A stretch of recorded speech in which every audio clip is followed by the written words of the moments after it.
దైవం నన్ను సందేశానికి ఇచ్చి నన్ను పంపించి నాకు లభ్యమయ్యే విధంగా నా దగ్గరకు వచ్చాయి. ఇంకోటి ఏంటంటే గురుపాదికలు మొన్న రీసెంట్గా నవంబర్ 24 అంటే ఒక తెలియని మహానుభావుడు నా దగ్గరికి వచ్చి నాతో మాట్లాడి, అతను ఎవరో కూడా నాకు తెలియదు, ఇంతవరకు చూడలేదు.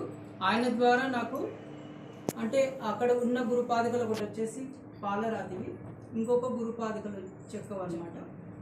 అంటే ఇలా ఎందుకు వాళ్ళు సందేశం ఇస్తున్నారు నాకు అంటే, ఈ యొక్క ఆధ్యాత్మికంగా ఉన్న వాళ్ళకి ఒక ఉన్నత స్థితి కలిగింది, దాంతోపాటు ఇతరులకు కలిగించడానికి ఈ ఎవరైతే ఉన్నారో ఆ మార్గంలో ఆ ఉన్నత స్థితిని తీసుకెళ్ళడానికి వాళ్ళు నిరంతరం కృషి చేస్తుంటారు.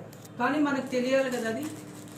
అంటే మనం కొన్ని తెలుసుకుంటాం, కొన్ని ధ్యానంలో తెలుసుకుంటాం, కొన్ని ఒకరు చెప్తే తెలుసుకుంటాం. కానీ సాక్షాత్తు దైవం మనతో ఉంది, గురుతత్వం మనతో ఉంది, ఇవన్నీ కూడా మనం కరెక్ట్ వేలో వెళ్తున్నాము, మనకు ఒక ప్రూఫ్ మనం అనుకుంటాం కదా ఇది నిజమేనా, ఇది కరెక్టేనా అని.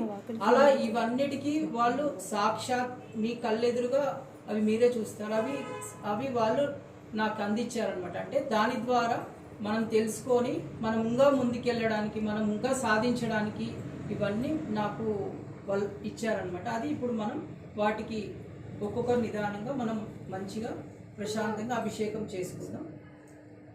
మొదట వీళ్ళు చేస్తారు, తర్వాత వాళ్ళ ఫ్యామిలీ మెంబర్స్ చేస్తారు, తర్వాత